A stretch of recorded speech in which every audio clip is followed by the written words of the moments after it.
Olá, sejam bem-vindos a esta live do Projeto Educação.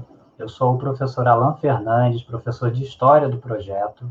Eu gostaria de apresentar aqui um pouco o nosso projeto, bem brevemente. Futuramente teremos uma live justamente com esse objetivo, para apresentar muito melhor, de forma melhor, essa iniciativa. Mas, resumidamente, nós somos, de fato, um pré-vestibular social, sem fins lucrativos, e nosso intuito é ajudar os mais variados estudantes a conseguir o tão sonhado diploma, uma formação nas universidades, principalmente públicas. Então, dentro dessa ideia, nós objetivamos esse mês de fevereiro trazer algumas lives para vocês com resolução, comentado de questões de vestibulares.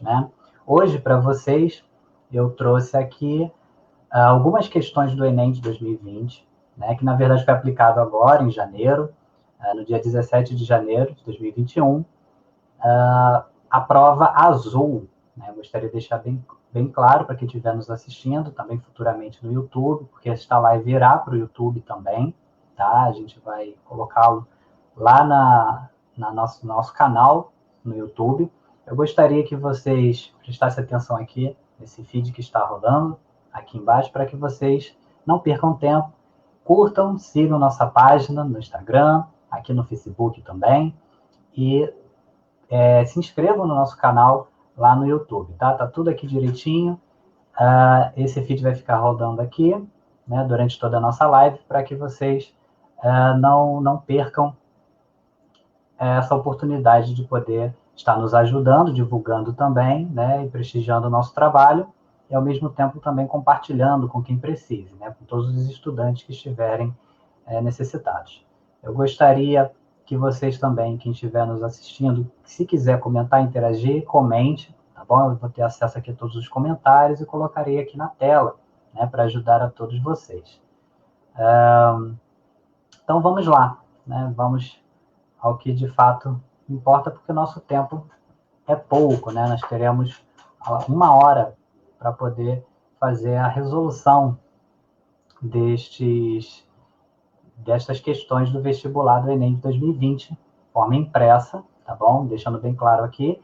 E lembrando mais uma vez o caderno azul, tá bom?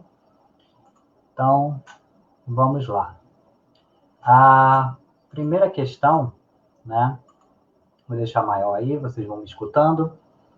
A primeira questão é a questão 52, primeira questão de história, E diz assim: 2 grandes eventos históricos tornaram possível um caso como o de Menóquio, a invenção da imprensa e a reforma.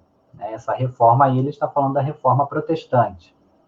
Bem, a imprensa lhe permitiu confrontar os livros com a tradição oral em que havia crescido e lhe forneceu as palavras para organizar o amontoado de ideias e fantasias que nele conviviam.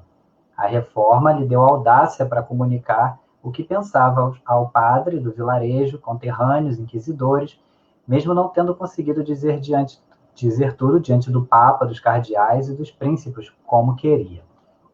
Bem, esse trecho, ele foi retirado do livro do Carlos Ginzburg, O Queijo e os Vermes. Esse livro, ele é um best-seller, uma obra-prima da historiografia.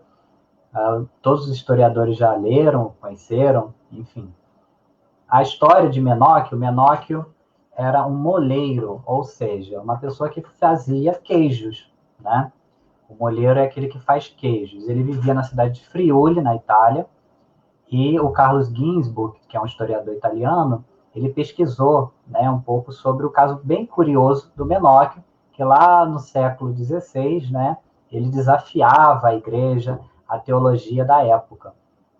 Na situação, ele tentava criar uma possibilidade nova de interpretação da Bíblia, e ele dizia, por exemplo, meio que uma heresia, falando do queijo, dos vermes, e que os vermes seriam como se fossem os santos, os anjos, e o universo fosse um queijo. Ele tentava transplantar uma interpretação bíblica para o mundo em que ele vivia, já que ele fabricava queijos, Ele, como molheiro, ele tinha essa audácia, digamos assim, de falar isso no momento, né, contrariando as ideias e a doutrina da igreja, né, o que trouxe sérios problemas para ele, porque ele foi, durante pelo menos 2 vezes, sofreu inquirição da Inquisição. Né, a igreja confrontava logo ele rapidamente. Né.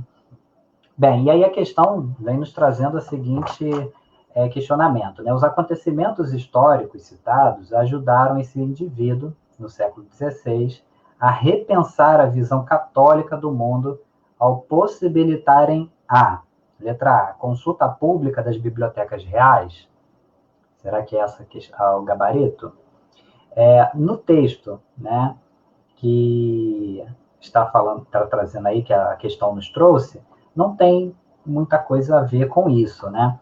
Até porque, com a invenção da escrita, né, com a invenção da imprensa, né, que eu trouxe até uma imagem da imprensa de tipos móveis, essa imagem não está presente na folha do Enem, está na prova do Enem, eu trouxe apenas para ilustrar, para mostrar para vocês como era a imprensa.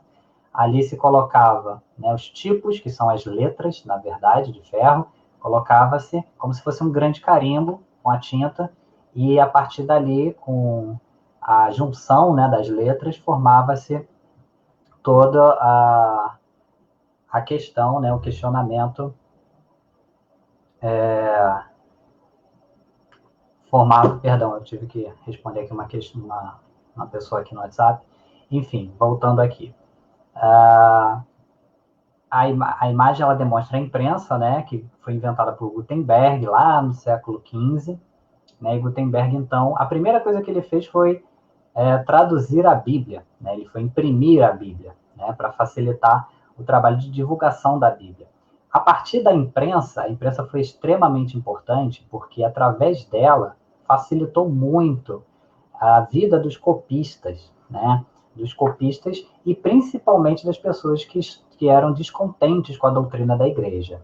A exemplo dos protestantes, né, do movimento protestante, que foi amplamente ajudado pela invenção da imprensa, porque com a invenção da imprensa ajudou e muito na divulgação das ideias protestantes, já que era muito mais fácil de imprimir, né, era apenas carimbar nas folhas de papel e sair distribuindo os panfletos. Né? Antes tinha que se escrever tudo à mão, então demorava, e como era um movimento sedicioso, né, um movimento de divisão da igreja, não havia muito tempo, né, não havia a possibilidade assim, de se pensar 2 vezes, ficar demorando muito, porque eles queriam, de qualquer forma, fazer essa separação.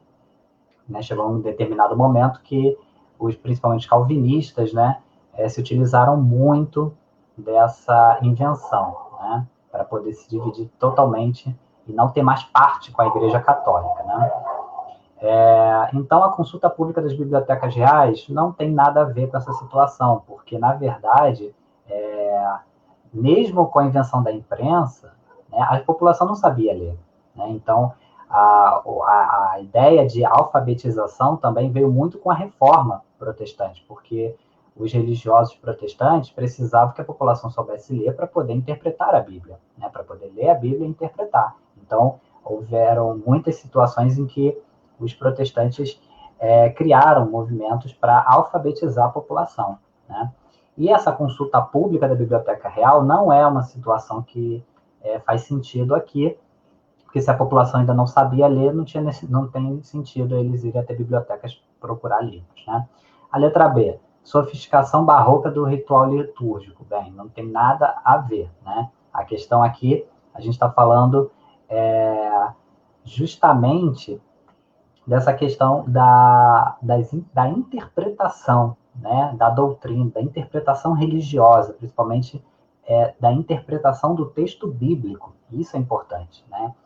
Na questão, a alternativa C, a aceitação popular da educação secular, não, porque ainda que houvesse uma certa aceitação popular no norte da Europa, principalmente com a reforma protestante, essa educação protestante, como já diz o nome, né, ela não é secular, ou seja, Secular é quando está apartada da ideia de igreja, quando ela está distante da ideia de igreja, né?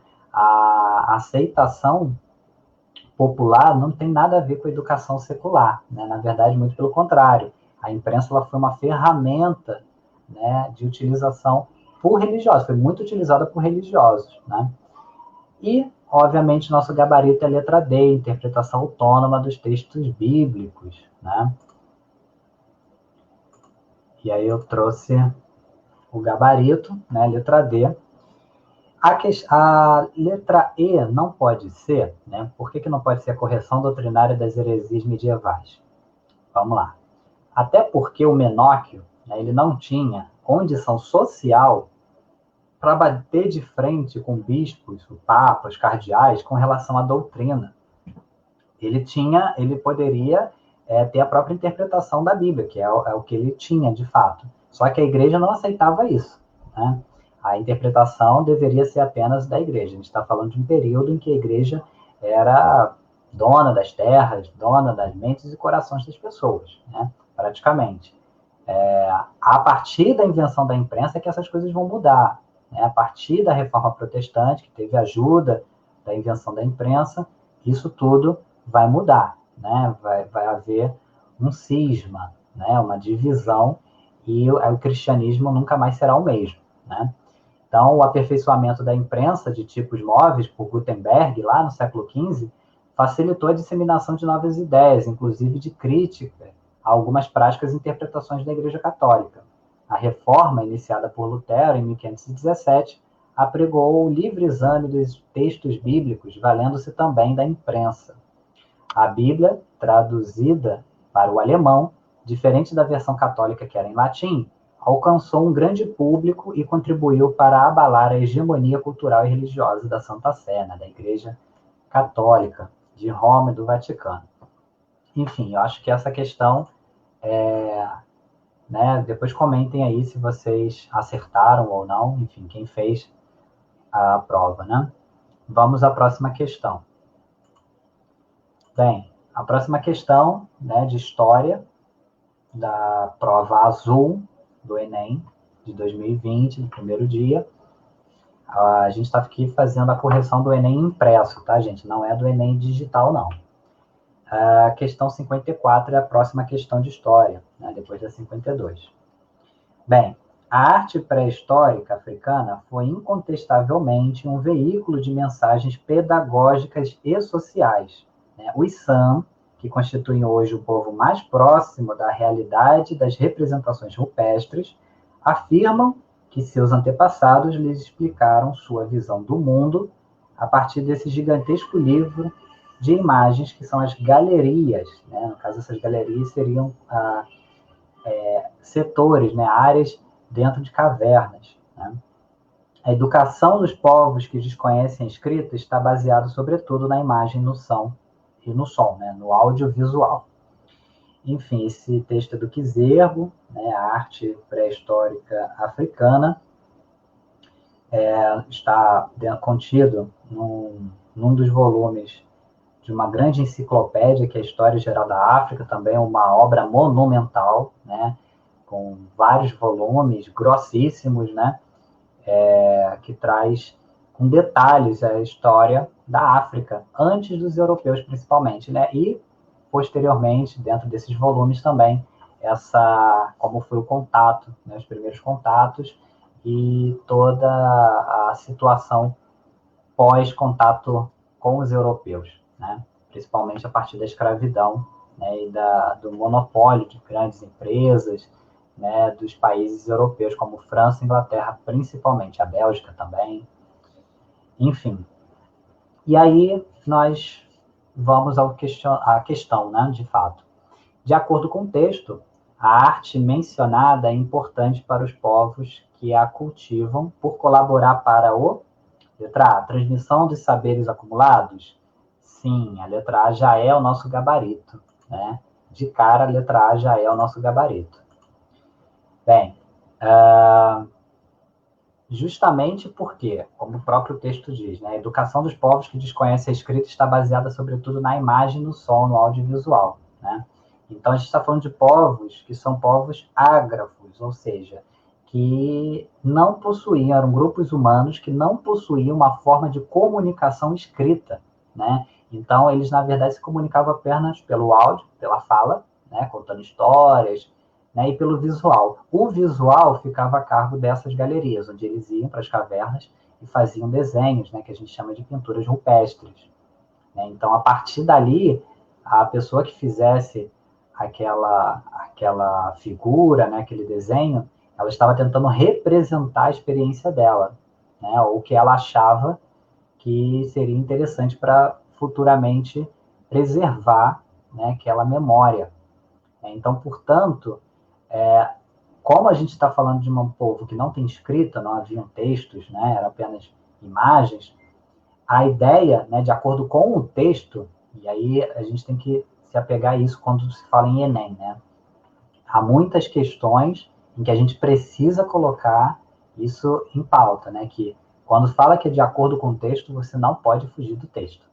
Você pode até usar, né, o seu conhecimento, aquilo que você estudou e tal, mas cuidado. Geralmente a resposta, o gabarito está no próprio texto. Então, cuidado. Fiquem de olho nisso, né? Quando ele fala de acordo com o texto, a arte mencionada é importante para os povos que a cultivam por colaborar para a, no caso, transmissão dos saberes acumulados, né? Letra B não pode ser porque expansão da propriedade individual não tem muito a ver com isso, né?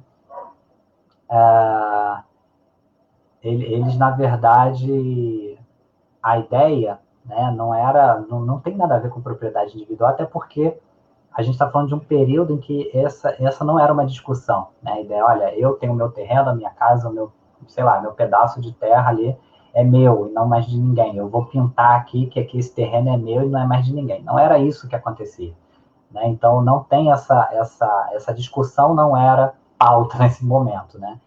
A letra C, a ruptura da disciplina hierárquica também não, o texto não fala sobre isso, não tem nada com relação a isso.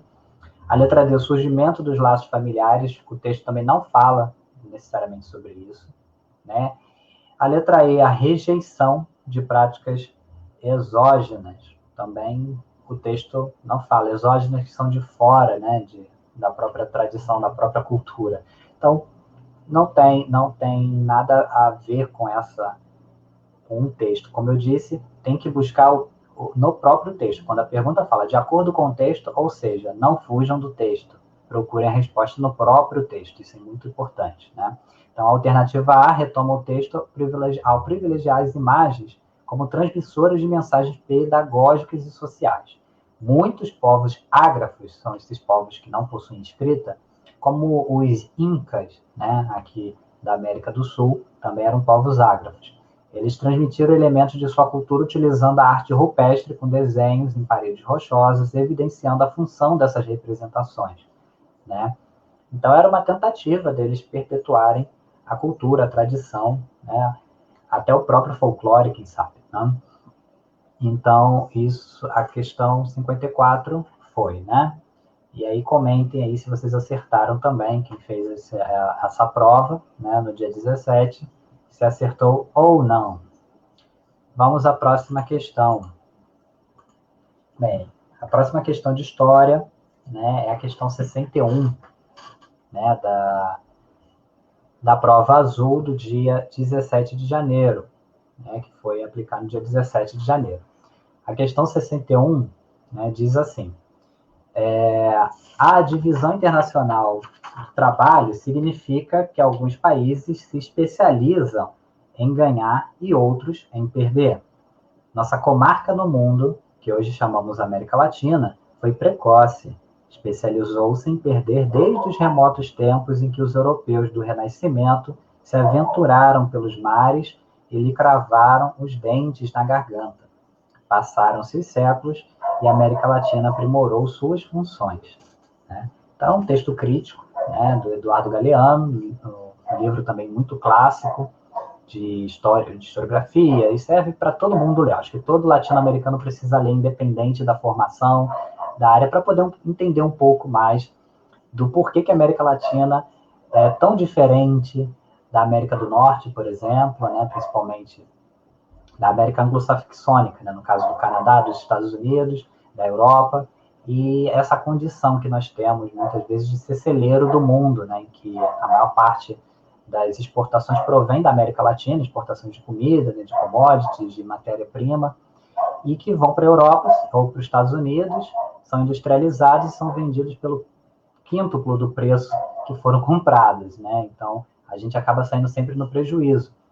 E, às vezes, aberto da América Latina, Eduardo Galeano, né, ele acaba, um uruguaio, né, um escritor uruguaio, que acaba escrevendo sobre essa condição tão infame, né, da população latino-americana.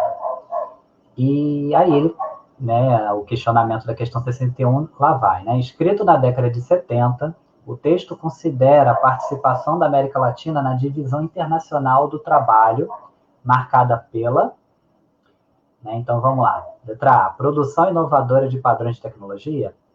Acho que não precisaria nem ler o texto para saber que a gente não tem esse tipo de característica, né?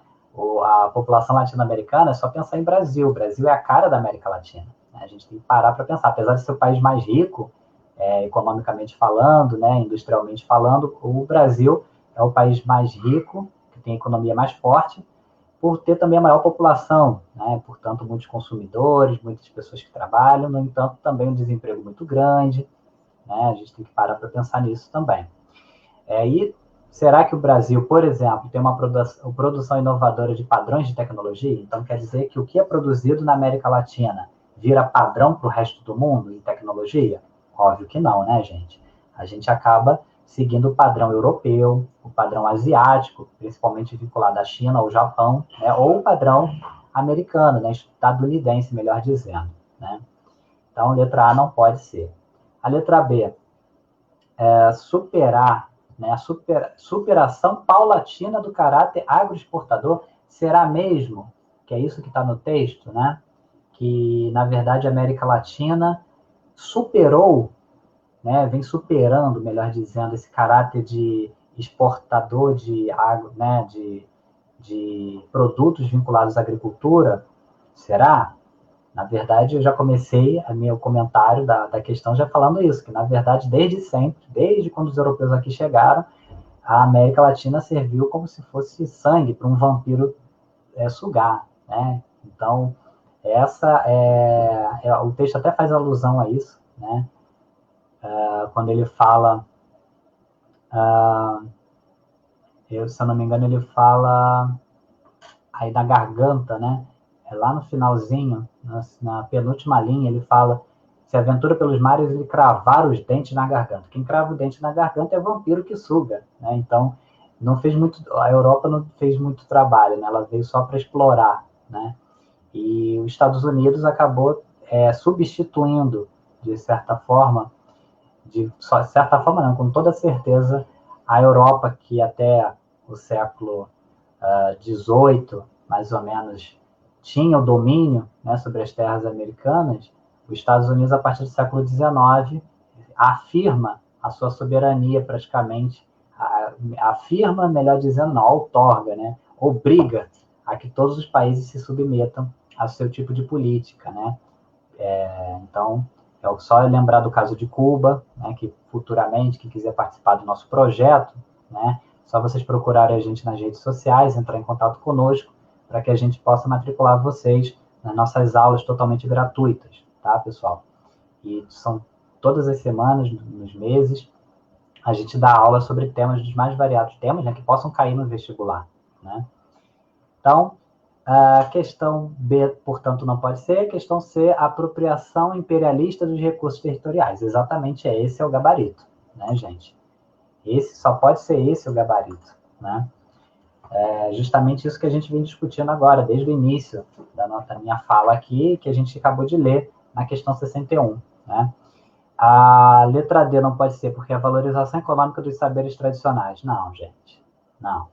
A gente sabe que os saberes tradicionais, sem formação intelectual nem nada, sem formação tecnológica, sem formação técnica, eles são extremamente desvalorizados, né? É sempre visto há até um elitismo também da parte da academia, enfim, mas esse não é o caso aqui.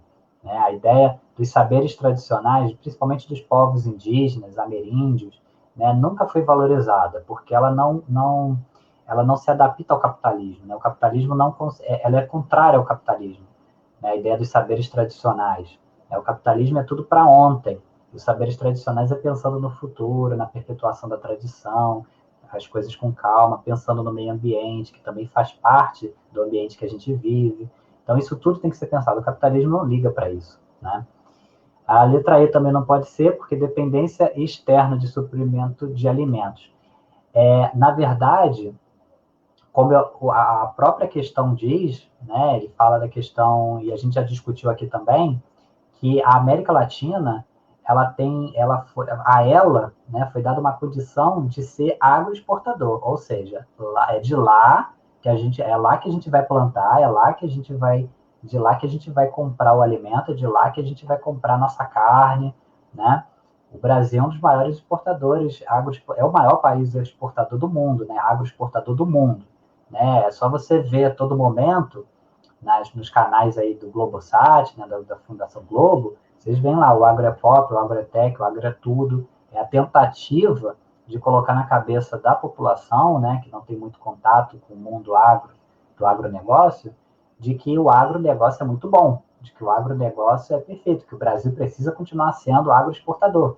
Nada de industrialização aqui para gente, nada de investir em tecnologia, né, em chips de computador, em celulares, nada de investir na industrialização, nada de investir na fabricação de carros, nada disso.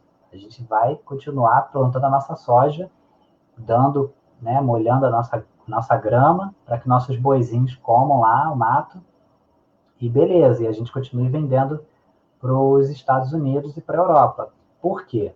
Para o agronegócio é muito bom que o dólar, por exemplo, esteja alto, é muito bom que o caos na economia aconteça, mas para o agronegócio é excelente, porque eles não vendem, o objetivo de quem tem uma fazenda, sei lá, no Mato Grosso do Sul, Goiás, não é vender para o mercado interno, não é vender para o vizinho, não é vender aqui para o próprio Brasil, é vender para fora. Quando você vende para fora, você ganha em dólar.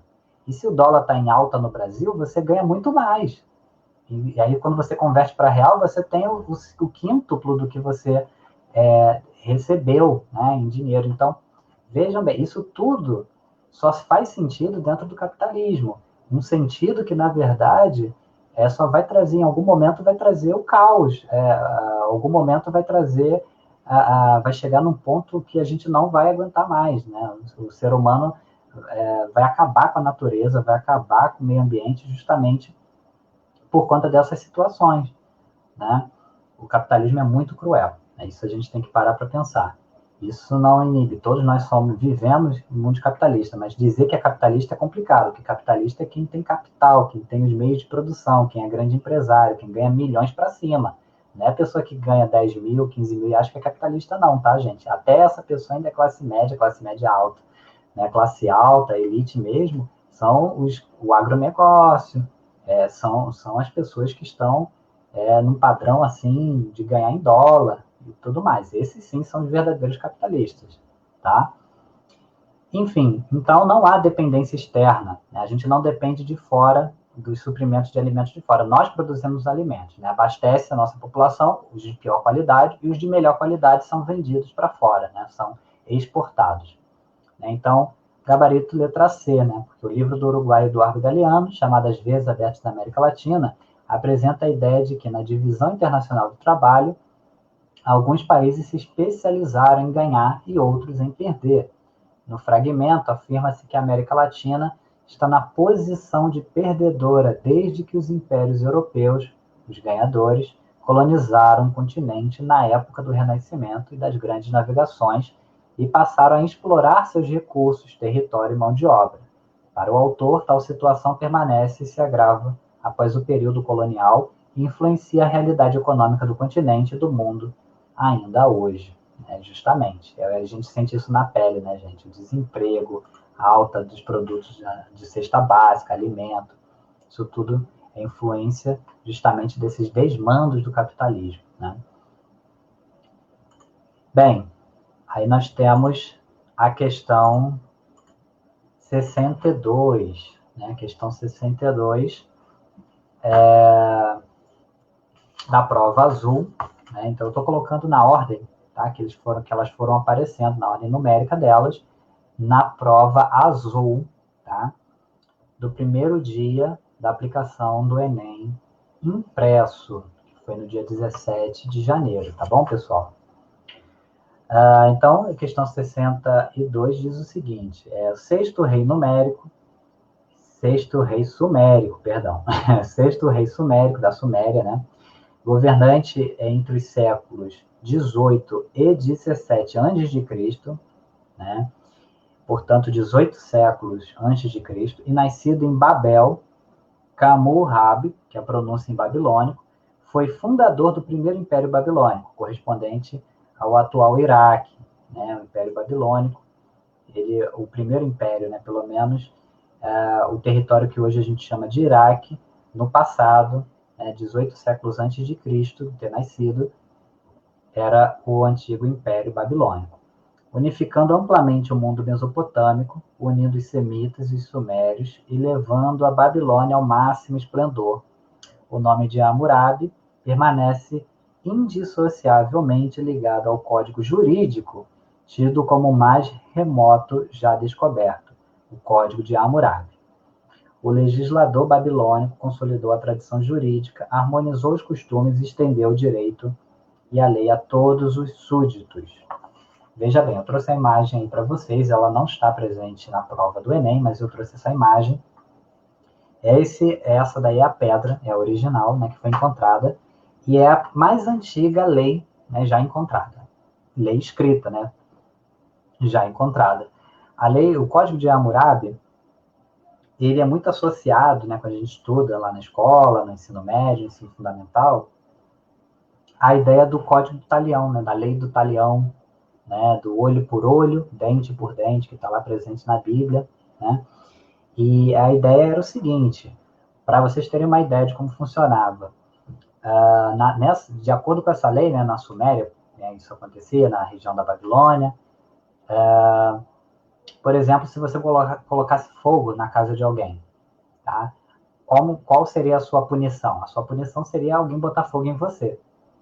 Né? Era assim. Não necessariamente botar fogo na sua casa, né? Até porque poderia afetar outras pessoas, né, da sua família, mas botavam fogo em você. Você era o punido, né? Sempre você. O indivíduo era o punido. Se você, sei lá, afogasse alguém, derrubasse, destruísse, sei lá, uma tina d'água de alguém e tal, você era jogado no rio, amarrava uma pedra no seu pescoço e te jogavam no rio. Era esse tipo de punição, por exemplo, né? Era uma lei extremamente rígida, né? Nesse contexto, né, de organização da vida social, as leis contidas no código citado tinham sentido de, eu acho que eu meio que já dei a resposta, né, com o meu comentário. Letra A, assegurar garantias individuais aos cidadãos livres? Não, não era esse o objetivo da lei, tá, gente? O objetivo da lei não era garantir direitos para cidadãos livres e tal. Pessoas livres, né? É muito complicado falar de cidadania nesse período. Né? O Enem jogou essa pegadinha aí, né? Para tentar colocar as pessoas mais incautas, né? Menos incautas, aliás. E não tem nada a ver, né? Porque não é esse o objetivo do Código de Hammurabi. Né? A letra B, tipificar regras referentes aos atos dignos de punição. Exatamente. Esse é o gabarito. Tipificar regras referentes aos atos dignos de punição. Né? O Código de Hammurabi estabeleceu o princípio da reciprocidade, no caso de o autor e a vítima pertencerem ao mesmo estamento. Né? Esse princípio é semelhante à lei do talião romana, né, que era uma lei romana, que é essa lei também de ser proporcional ao mesmo crime, né, cometido, e a norma bíblica, né, do olho por olho, dente por dente, que está lá no livro do Êxodo, capítulo 21, versículo 24, para quem tiver a Bíblia em casa e quiser conferir. O seu objetivo, né, do Código de Hammurabi, o objetivo central era garantir regras para a comunidade, controlando as relações sociais com duras punições aos transgressores. Então, só pode ser a letra B, né? Tipificar regras referentes aos atos dignos de punição, tá? A letra C, ela concede algum benefício, indulto aos prisioneiros de guerra? Não. Como é que... Ah, tá, então você cometeu crime, então eu vou te dar um indulto, ou seja, te dar um perdão. Não, muito pelo contrário, né? A lei era extremamente rígida, justamente para ser mais rígida com os transgressores, com os criminosos, né? Letra D, promover distribuição de terras desempregados urbanos. Ah, beleza, você é desempregado, eu vou te dar um pedaço de terra. Não, a lei não era essa, né? Letra E, conferir prerrogativas políticas aos descendentes de estrangeiros. Tipo, conferir tipo, direito político aos descendentes de estrangeiros, gente. A lei era extremamente, né, voltada para a própria cidade, para o próprio povo. Muito pelo contrário, eles, contra os estrangeiros, eles tinham até dificuldade de trato com os estrangeiros. Era apenas para comercializar ou para entrar em guerra. Não era para dar direitos. Tá? Essa ideia também de direito é muito complicada de falar na antiguidade. A gente está falando de um período aqui bem anterior a Jesus ter nascido.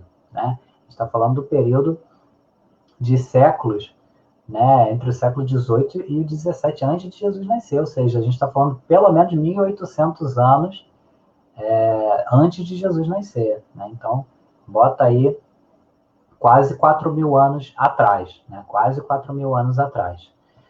Então, foi, gente, essa questão. Acho que essa questão aqui é um pouco tranquila, porque geralmente nas escolas, né, nos colégios, os professores batem muito nessa tecla quando se fala de Mesopotâmia e fala desse código, né, o primeiro código que foi encontrado, código de leis que foi encontrado, né, na história. Enfim, vamos para a próxima questão.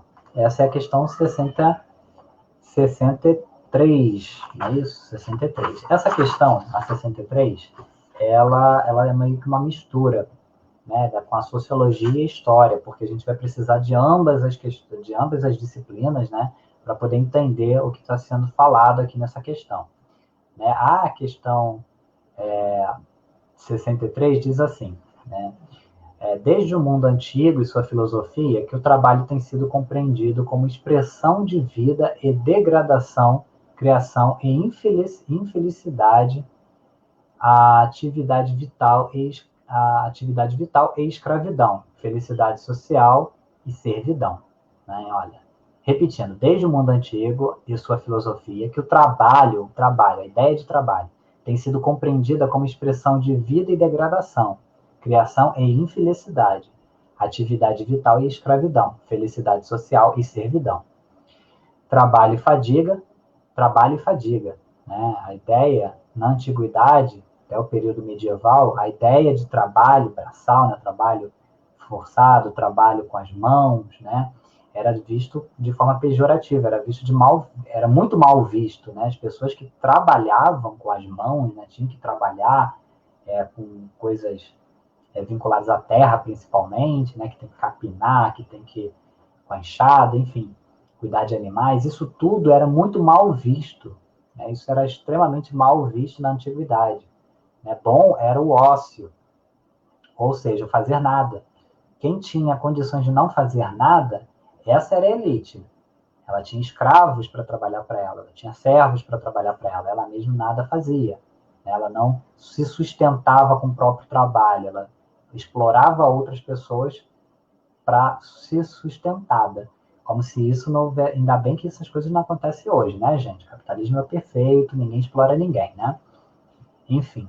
Na modernidade, já no período moderno, ali depois do descobrimento do Brasil, depois da Idade Média, sob o comando do mundo da mercadoria e do dinheiro, a prevalência do negócio. O que é negócio? A palavra negócio é a junção de negar o ócio, ou seja, negar a falta de trabalho, negar não fazer nada. Né? Então, negócio é a ideia de... Bem, não é a ideia de preguiçoso, né? O negócio é justamente esse, negar o ócio. Veio sepultar o império do repouso, da folga e da preguiça, criando uma ética positiva do trabalho. Então, veja, na antiguidade havia uma ética negativa do trabalho, ou seja, não era legal você ter que trabalhar. Legal era você explorar alguém para trabalhar para você, né? Na antiguidade. Já no período moderno, não. a ideia era, Deus ajuda quem cedo madruga. A ideia começa aí, né? A ideia de que Deus vai sempre ajudar. Olha como é que eu já estou dando a resposta, né? Meio que já dando o gabarito. Né? Então, o processo de ressignificação do trabalho nas sociedades modernas teve início a partir do surgimento de uma nova mentalidade, que era influenciada pela letra A, reforma higienista, que combateu o caráter excessivo e insalubre do trabalho fabril.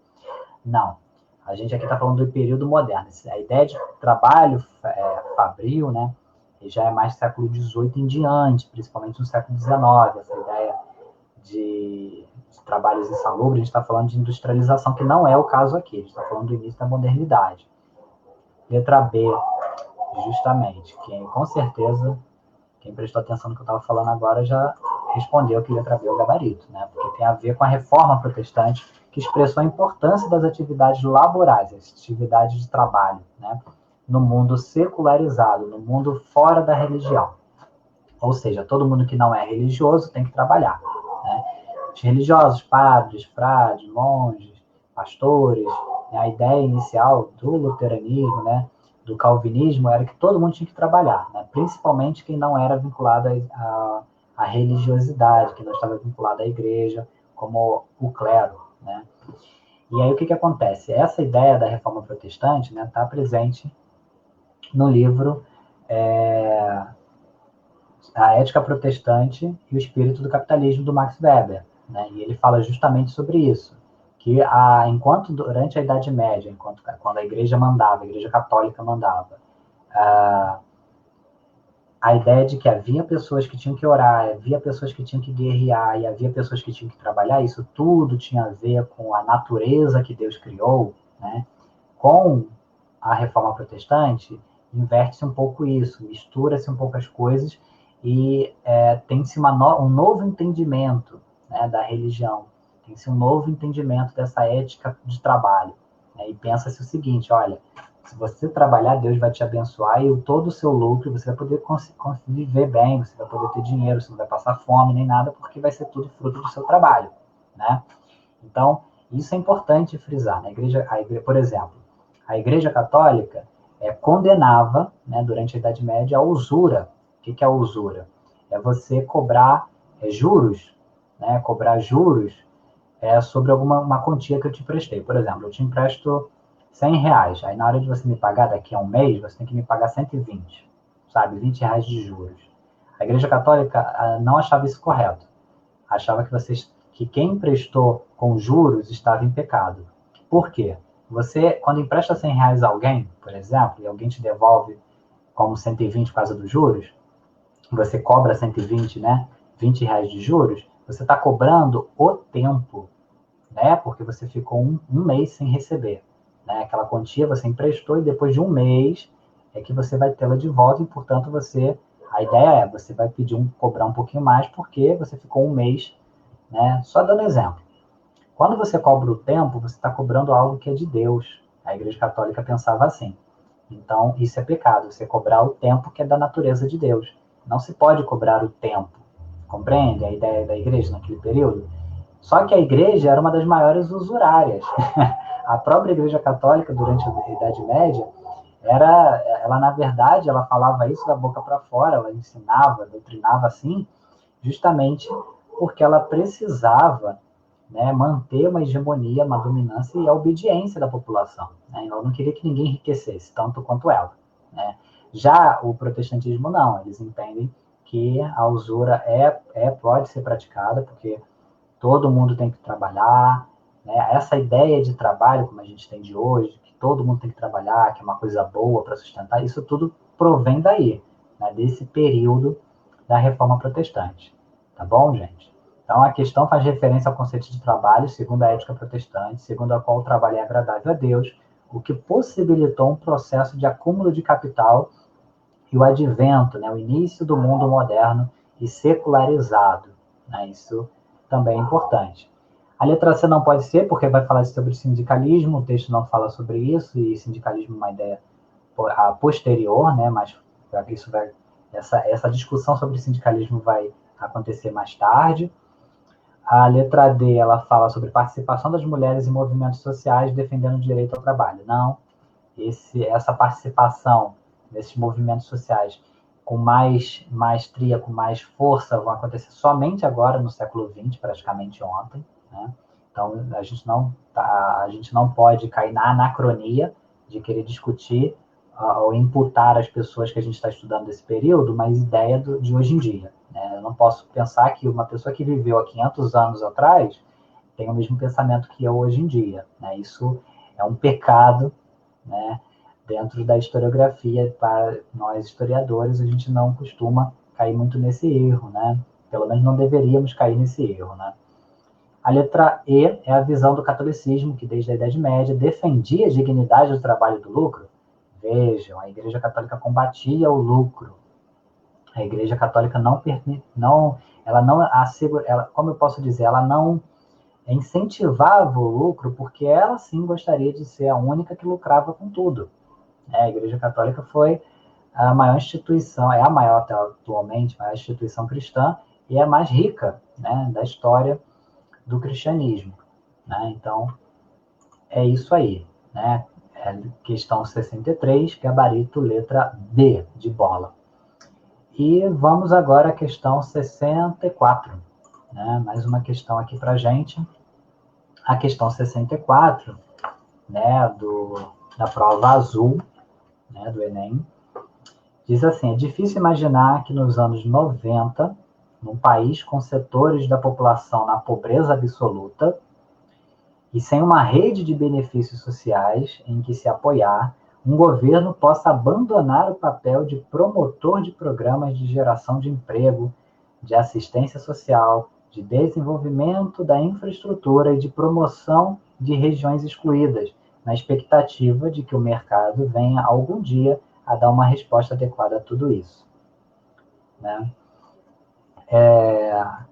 Essa é uma questão que muita gente pensa, né, que na verdade é de geografia, mas na verdade é uma questão de história, né? Só que a geografia também discute sobre essa ideia de economia na década de 90, né? E quando a gente fala de década de 90, o gabarito dessa questão logo vem de cara. Quem teve tempo, quem conseguiu, quem teve a oportunidade de estudar um pouco sobre economia no Brasil na década de 1990, gabaritaria com toda certeza essa questão, né? E quem também viveu, né, um pouco, estudou um pouco sobre o período, vai saber o que eu estou falando, né? Nesse contexto, a crítica à postura dos governos frente à situação social do país coincidiu com a priorização de que medidas? Letra A, expansão do investimento nas empresas públicas e nos bancos estatais? Não, gente, muito pelo contrário. A gente está falando da década de 90 no Brasil, que justamente nesse período nós tínhamos uma política econômica, né, vinculada ao neoliberalismo. A ideia é que, na verdade, deveria diminuir o tamanho do Estado, ou seja, o poder do Estado na economia, o poder do Estado, né, nas instituições. E com isso, desestatizar, ou seja, as empresas que pertenciam ao Estado deveriam ser privatizadas, deveriam ser vendidas. Isso aconteceu e muito na década de 90 e até hoje acontece, né? A gente está vendo a discussão aqui no Rio de Janeiro, a privatização da SEDAI, a gente está vendo as tentativas aí de ter privatizado a Casa da Moeda, né, a Eletrobras, enfim, tantas outras empresas que sempre enriqueceram o Brasil, que sempre trazem lucro para o Brasil, que na verdade estão querendo ser vendidas, né, a troco de praticamente nada, né, porque é somente a tentativa de diminuir o Estado, né, para o Estado ter menos gastos, né? Enfim, é uma ideia que há controvérsias, né, é uma discussão boa sobre liberalismo, né? Aí é que entra aquelas discussões da esquerda liberal, da esquerda um pouco mais conservadora com relação ao papel do Estado, enfim. Então, a letra A não pode ser de forma alguma, porque não é expandir os investimentos nas empresas públicas e nos bancos estatais. Muito pelo contrário, é fazer o contrário, diminuir os investimentos, de preferência nem investir. Letra B, democratização do crédito habitacional da aquisição de moradias populares. Na década de 90 não era essa a discussão. Havia um outro problema muito mais sério que estava assolando a economia brasileira e que não era necessariamente claro. Os sem-teto sempre existiu no Brasil, né? O movimento dos sem-teto se organiza justamente para lutar pelos direitos da população que não possui um pedaço de terra, não possui uma casa, né? Só que na década de 90 não era essa a agenda, né? Como posso dizer assim, a primeira coisa na agenda nacional. Na letra C, enxugamento da carga fiscal individual e da contribuição tributária empresarial. Na verdade, é um pouco contrário disso daí, né? Na verdade, não há muito isso, é a promoção, né, de ajudar essas empresas a diminuir, sim, os tributos cobrados sobre as empresas privadas, né, para poder incentivá-las a permanecer no país, né, só que isso gera um problema, porque quando você, por exemplo, perdoa a dívida de empresa, como vem acontecendo atualmente, alguém tem que pagar esse rombo que ficou, né, na economia. Vamos supor se uma empresa está devendo 300 bilhões de reais. Tá? Aí vem o presidente e perdoa essa dívida. Tá, mas 300 bilhões a gente tem a menos. Alguém vai ter que pagar. Porque a economia precisa continuar. Quem paga? Nós, os pobres. Os mais pobres pagamos, né? Todo mundo que paga imposto paga. Por isso que o preço das coisas está tão caro, por isso que a gasolina está tão cara, por isso que a conta de luz está tão cara. Né? A perdão de dívidas às empresas traz esse tipo de problema para toda a população mais pobre. Né? A letra D, reformulação do acesso ao ensino superior e do financiamento científico nacional. Não. Essa questão D, isso acontece depois da década de 90, né? Principalmente nos governos mais progressistas, né? O governo do PT, enfim, independente de qualquer situação, de qualquer questão política em torno, mas os financiamentos, né, para as instituições, como o FIES, por exemplo, o ProUni, essas são criações do governo PT, tá bom? Letra E, reforma das políticas macroeconômicas e dos mecanismos de controle inflacionário. Exatamente, a letra E é o gabarito. A gente está falando do período da década de 90, né? Portanto, a política era tentar, a política macroeconômica, ou seja, que envolvesse a economia praticamente toda. Um exemplo de uma reforma na política macroeconômica. A implantação da moeda que a gente utiliza hoje, que é o real, né? Foi a partir de 94, né? E a partir daí, quem era o presidente na época era o Itamar Franco, né? O presidente Itamar Franco, que substitui o Collor, né? O Collor foi impeachmentado, e aí em 94, no último ano do governo, Itamar Franco permite que o ministro da Fazenda, na época, que era o Fernando Henrique Cardoso, né, assinasse o Plano Real e colocasse o Plano Real em vigor, né? Então, foi uma tentativa de acabar com a inflação, né? Então, chegou no momento que o real, né, que R$ 1 chegou a ser praticamente $1, né, ou até menos de $1, né, ou mais de $1, enfim, o real foi até mais valorizado, né, do que o próprio dólar. Então, houve até isso hoje em dia é impensável, né, quase inimaginável, parece coisa de sonhos, né? Já pensou o real, R$ 1, $1? Isso já aconteceu lá no passado, né? Pouco mais de 20 anos atrás. E, enfim, a partir dos anos 90, né, o Brasil passou a adotar um conjunto de reformas econômicas exigidas pelos princípios do neoliberalismo. Segundo esse modelo econômico, foram colocadas em prática as reformas macroeconômicas visando a reduzir o papel do Estado sobre a economia. Por exemplo, por meio de um amplo programa de privatizações de empresas estatais. No mesmo período, foram estabelecidos sucessivos planos econômicos para conter a elevada inflação que deteriorava a economia nacional desde a década anterior. Aí a gente lembra do Plano Collor, né? Na verdade, o neoliberalismo é implantado, né, na economia, na política, a partir do José Sarney, né? Em 85 até 90, mais ou menos, né, o Sarney, e a partir de 90, 92, 91, 92, o Fernando Collor, 93 e 94, Itamar Franco, né?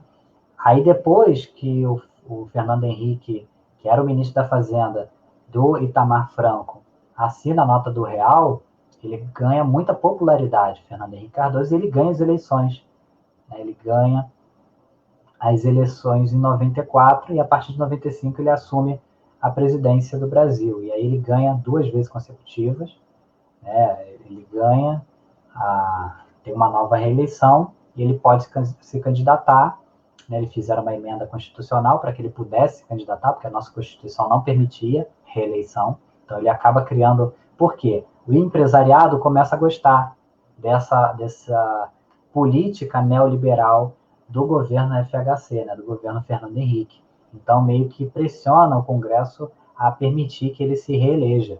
Né, e aí fica 8 anos no poder vendendo tudo que você possa imaginar. Se o Fernando Henrique pudesse vender a mãe dele, ele venderia. Só para vocês terem uma ideia, as maiores empresas, assim, as mais ricas e lucrativas, que tinham um número imenso de funcionários brasileiros, foram vendidas como a própria Vale do Rio Doce. E aí, quando você coloca em mãos do setor privado, principalmente quando esse setor privado é uma empresa que não é nem brasileira, eles não dão muita fé, não colocam muita fé na população brasileira, começa a trazer gente de fora, né? E quando dá emprego para a população brasileira, né, dentro do mínimo possível, né, de direitos que essa população tem realmente direito. Né? Então, assim, é um problema seríssimo. Olha, é só lembrar o que aconteceu, né, com a barra, né, como é que fala? A barreira da Vale e toda aquela tragédia que aconteceu, né, em Brumadinho, enfim. Todas as empresas que eram antigamente estatais, pertenciam ao Estado, portanto, tinha fiscalização do Estado. Quando foram vendidas lá na década de 90, a fiscalização diminui e acontece esse tipo de coisa que a gente viu, esse terror aí que essas empresas privadas fizeram a vida de muitas famílias em Minas Gerais, principalmente. Né? Enfim, a questão 64, então, foi, né? E, se der tempo, né, agora uma última questão, né, antes da gente terminar a nossa live, a questão 68, né, que diz o seguinte: a reabilitação da biografia histórica integrou as aquisições da história social e cultural, oferecendo aos diferentes atores históricos uma importância diferenciada, distinta e individual. Veja bem, a história social e cultural ofereceu aos diferentes atores históricos uma importância diferenciada, aos diferentes atores históricos. Presta atenção nisso. Mas não se tratava mais de fazer simplesmente a história dos grandes nomes em formato hagiográfico, quase de um santo. Né? A geografia tem a ver com a vida dos santos. Né? Sem problemas nem máculas, mas de examinar os atores ou o ator, célebres ou não, como testemunhas, como reflexos, como reveladores de uma época. Então, a Mary Del Priore, uma escritora, né, historiadora brasileira extremamente famosa aqui no país, de história cultural, né, e social, e ela se debruça muito a estudar, né, esses detalhes, que não é muito colocado nos livros didáticos, que não é muito aprendido nas escolas, né, que é justamente procurar estudar as pessoas que não tiveram, assim, tanta importância a nível nacional, a nível internacional, mas as pessoas do cotidiano, as pessoas comuns como nós, né, que estamos vivenciando nossa vida, trabalhando, lutando bastante, cada um tem a sua própria história de vida. E a Del Priore adora esse tipo de história, né? Ela gosta de ir no íntimo das pessoas e poder pesquisar, estudar e escrever sobre a vida desses personagens que já faleceram, mas que não eram tão importantes assim para o cenário nacional e internacional. Bem, de acordo com o texto, e aí se atentem a isso, toda vez que o texto, né, quando na questão vem dizendo isso, é no texto, não é fora do texto, então lembre-se disso, não adianta você pensar, mas o professor falou isso, mas leia o texto. O que o professor falou vai te ajudar a responder a questão, mas não vai ser o gabarito da questão. O gabarito da questão vai estar presente no texto, lembre-se sempre disso. Bem, de acordo com o texto, novos estudos têm valorizado a história do indivíduo por se constituir como possibilidade de letra A, adesão ao método positivista, né? Muito pelo contrário. O método positivista era justamente esse, das grandes heróis, né? A ideia de que a gente só pode estudar os feitos heróicos, né? Principalmente das honras militares, dos intelectuais famosos e tal. E não é isso, né, que a autora está trabalhando, muito pelo contrário, ela está falando que antes era assim, o método positivista, e houve uma reabilitação da biografia dessas pessoas, buscando o cotidiano delas, não os grandes feitos delas, entende? Letra B. Então, a letra A não pode ser. Letra B. Expressão do papel das elites. Na verdade, não é isso que o texto está falando, é o contrário disso, não é expressar o papel das elites, né? Muito pelo contrário, é expressar quem não é da elite, né? Letra C, resgate das narrativas heróicas, justamente o contrário que o texto está falando, né? É resgatar a narrativa, na verdade, da vida cotidiana, das pessoas comuns, né? A letra D, acesso ao cotidiano das comunidades. Esse é a letra D, né? Esse é o gabarito da questão, né? O acesso ao cotidiano das comunidades, né? Isso é importante de ser frisado aqui, né? O acesso ao cotidiano das comunidades. A letra E não pode ser a interpretação da manifestação do divino, porque isso daí é uma loucura mesmo que alguém colocou aí só para confundir a cabeça de vocês, porque isso nem no texto aparece, não tem nada a ver com relação à divina, à religião, nem nada disso, né? A não ser a questão do agiográfico com relação ao santo, que poderia confundir alguém e tal, mas não é essa a essência do texto. A essência do texto é trazer acesso ao cotidiano das comunidades. É isso que os novos estudos têm valorizado, o acesso ao cotidiano das comunidades. Portanto, gabarito letra D. Ao citar as biografias como testemunhos, como reflexos, como reveladores de uma época, a autora valoriza o uso das histórias individuais como ferramentas para que historiadores percebam as relações sociais e a construção das realidades nas quais estas pessoas se inserem. Então, pessoal, nossa live chegou a 1 hora, né? Eu gostaria muitíssimo de agradecer a todos, né, que estiveram aqui comigo, né? E quem estiver assistindo aí pelo YouTube, né? Que futuramente essa live vai estar no YouTube. Gostaria de agradecer imensamente a todos vocês. Espero que quem tenha feito a prova, né, tenha acertado. Eu torço mesmo para que vocês tenham acertado todas as questões de preferência, tá bom? Para quem tiver, né, alguma dúvida, eu vou deixar aqui o meu e-mail, meu WhatsApp, tá bom? Para vocês, se tiverem alguma dúvida, quiserem o material, é só me mandar um e-mail. Quem quiser o material, é só me mandar um e-mail. Quem tiver dúvida, pode mandar diretamente pelo WhatsApp também, tá bom? Que eu estarei respondendo a vocês lá o quanto antes, tá bom? Enfim, e aí eu gostaria de lembrar, né, mais uma vez, que durante essa semana nós teremos outras lives, né, como essa, só que corrigindo outras questões e também de outros vestibulares, né? Hoje a gente corrigiu e comentou questões, né, do último Enem, esse Enem do mês passado, né, do dia 17 de janeiro, que foi aplicado a versão impressa dele. Durante essa semana e nas próximas semanas, né, depois da semana que vem, no final de semana do mês, né, de fevereiro, nós teremos outras lives também com outras disciplinas, tá bom? E não deixem de curtir, seguir nossa página no Facebook, né, e se inscrever no nosso canal do YouTube, Projeto Educação, tá bom? E seguir a gente lá no Instagram também, @Projeto Educacão, né, sem cedilha, sem tio, e Educacão 1, tá bom? Projeto Educacão 1. Tá bom, pessoal? Muito obrigado e tchau, tchau. Espero que vocês tenham gostado. Tenham uma boa noite. Até mais.